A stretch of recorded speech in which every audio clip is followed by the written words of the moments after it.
سلام بینندگان عزیز، باز هم ما در برنامه لحظه با روانشناس هستیم و من مریم دولت و در خدمت شما هم.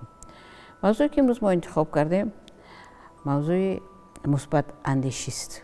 وقتی که ما کلمه مثبت رو تلفظ میکنیم چهره ما خودش دیگر میشه.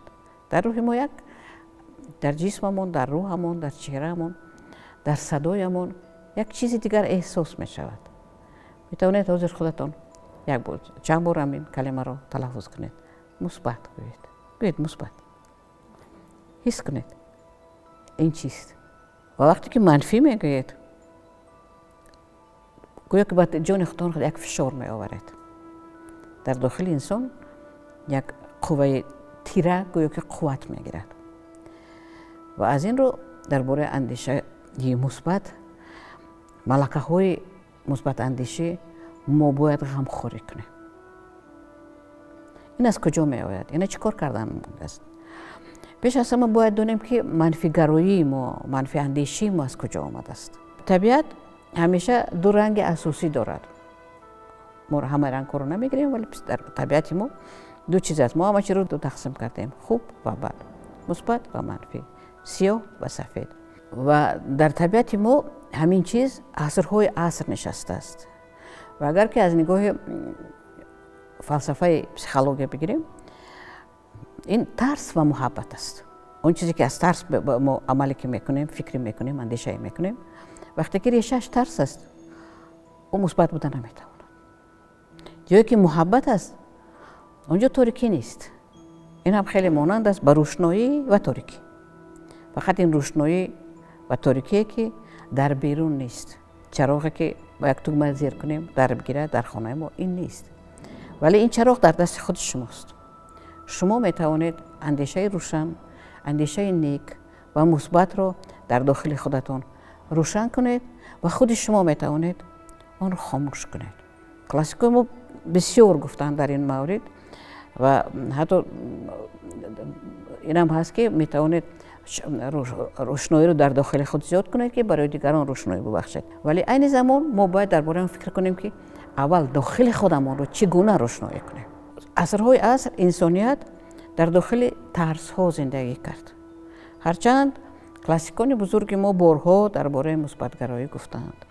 یک از بهترین وصف مثبت گرایی، مثبت اندیشه حافظ بزرگوار است که میگه که مثلا غزل مشهور حافظ بزرگ یوسف گمگشته باز آید به کنعان غم مخور. ردیف این غزل غم مخور. از آغاز تا آخر میگه غم مخور. یعنی منفی اندیش مباش.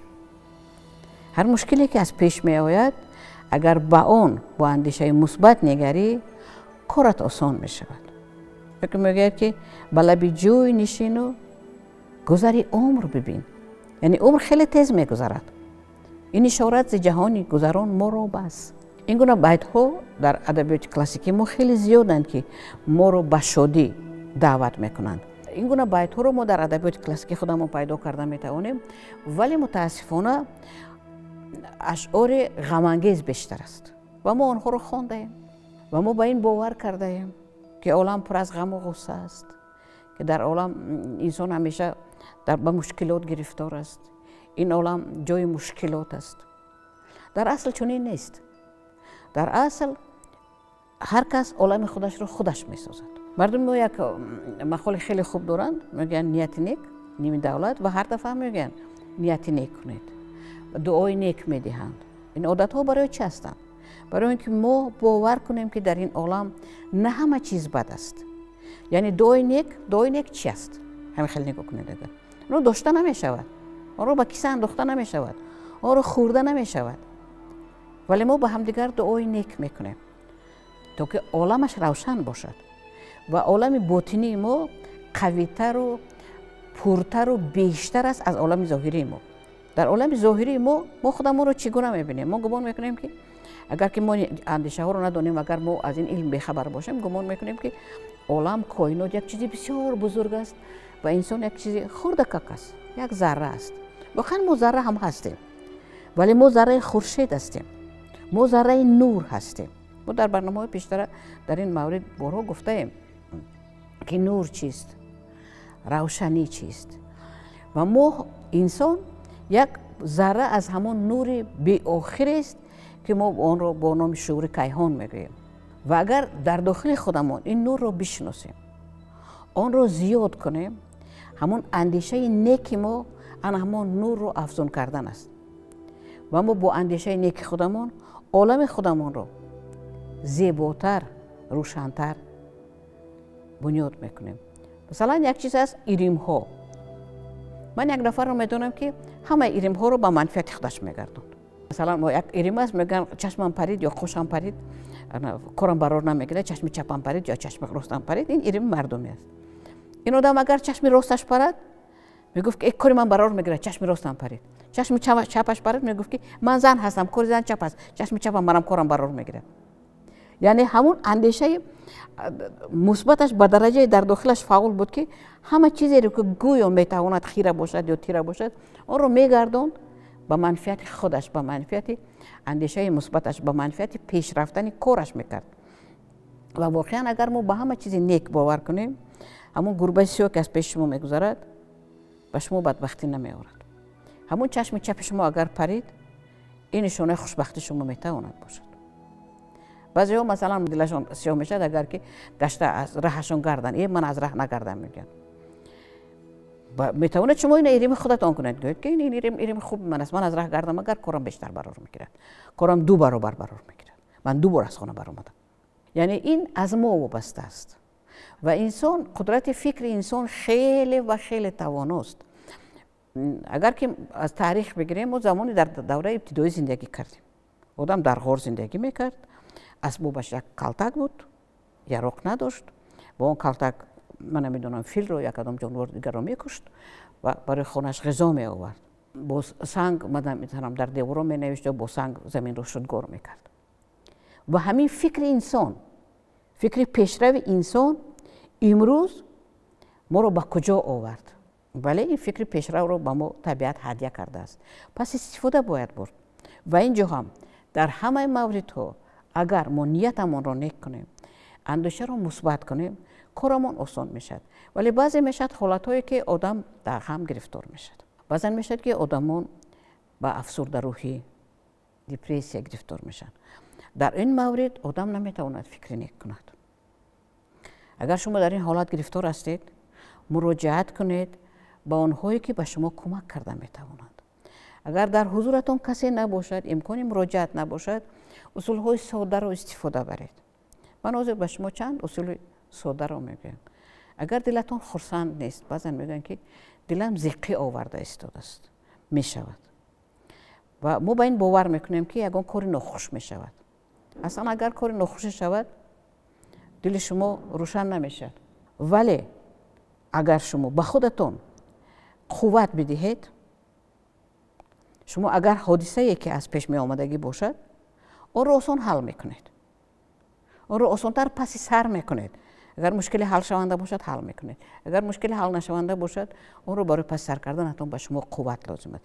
پیشکی خود رو بی‌مدار کردن و خود رو به حالت بد گرفتار کردن به منفعت شما نیست. اصول عادی ترین، نزد آینه می آید و به خودتون تبسم میکنید. اول تبسمتون سوخته میبراید، ولی این تبسم سوخته خنده شما رو میتواند بیارد. و وقتی که خودتون به حال خودتون میخندید، در داخل شما گرمان های شادی فعال میشه. سرود یا موسیقی خوش رو گوش کنید، اون که به خودتون معقول است. اگر که اندک نیروی رقص پیدا کردید، بخیزید و رقص کنید.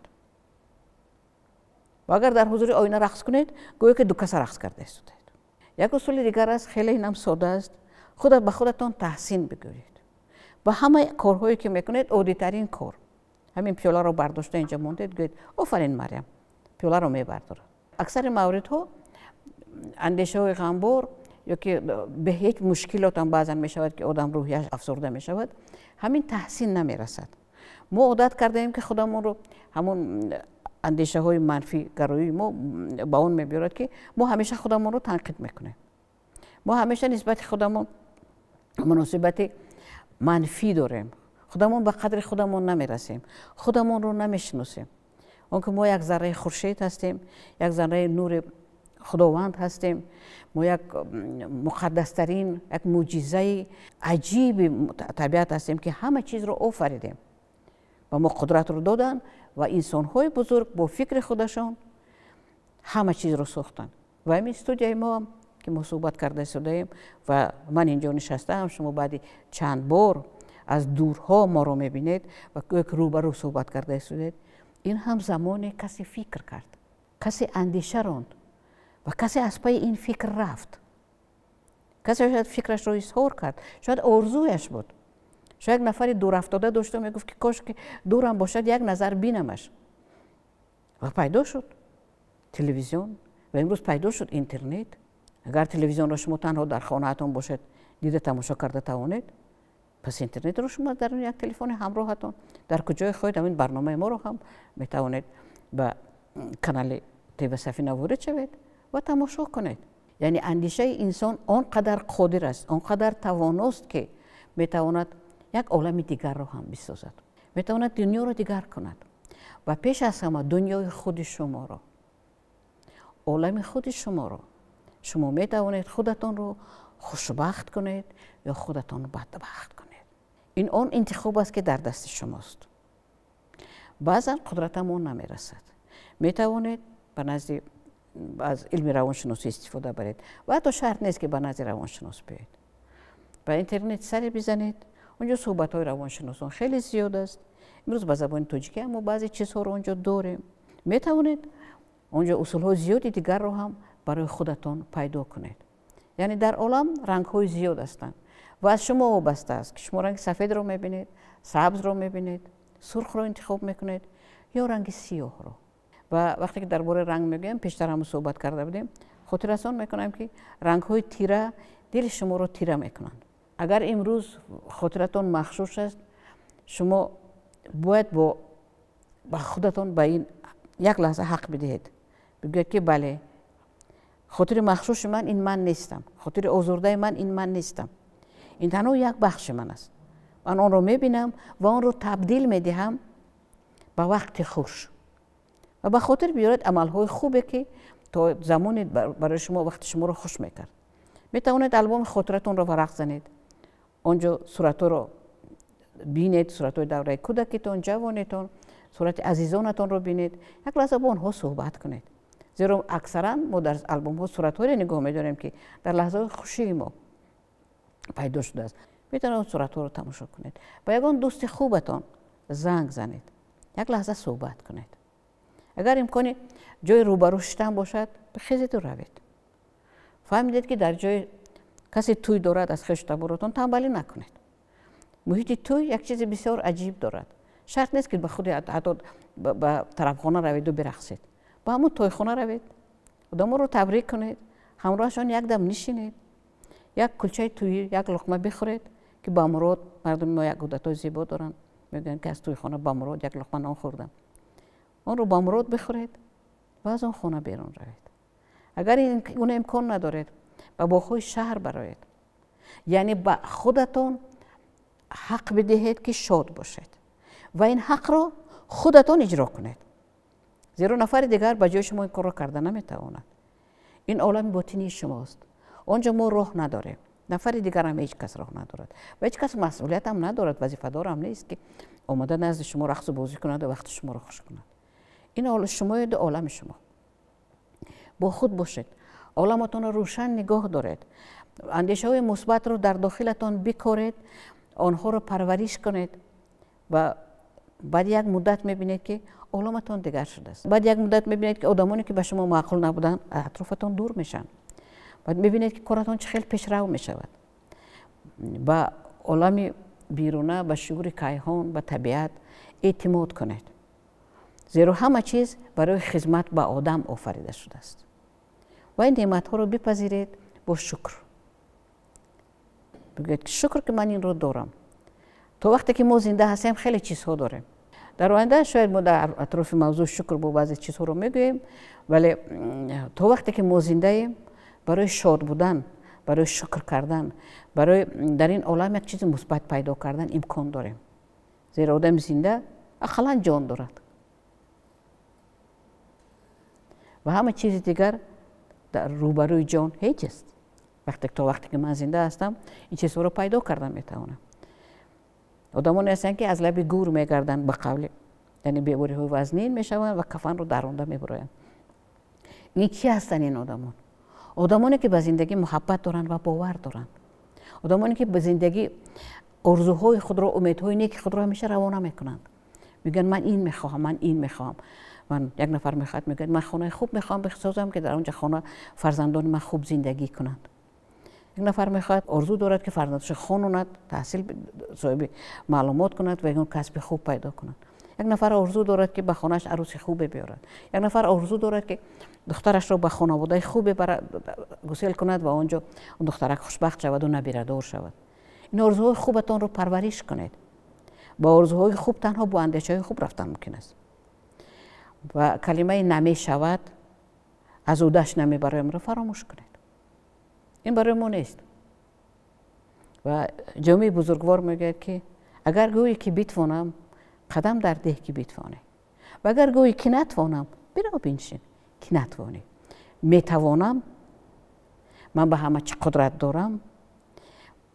این اون چیزی است که ما رو به عالم با یک نیروی خیلی توانا، با یک نیروی خیلی زیاد وارد میکند. صبح ما رو اگر که با همین اندیشه ها آغاز کنیم اون روز خیلی خوب میگذرد. و پیش از خواب هم اندیشه رو در مغزمون جا کنیم، اون در مغز ما میچرخد و هنگام خواب کار خودش را میکند. و ذره ذره با عالم خودتون اندیشه های مثبت را جای کنید و اون تدریجا خواه‌ناخواه جای اندیشه های منفی را تنگ میکند. و اگر که این پیاله ما لایآلود باشد در اون چای نوشیده نمی شود. اگر این پیاله لایآلود رو زیر جمعک آب گذارید، آب تدریجا آن لای را میبرد، حتی اگر نشویده تدریجا آن لای از بین میرود و شما در پیالتون میتوانید آب صاف نوشید. و این هنر شماست، این انتخاب شماست و این آن چیزی است که شما و اطرافیان شما را، نزدیکان شما را خوشبخت میگرداند. خوشبخت شدن میخواهید، پس از اندیشه های مثبت سر کنید. آباد باشید تا صحبت آینده.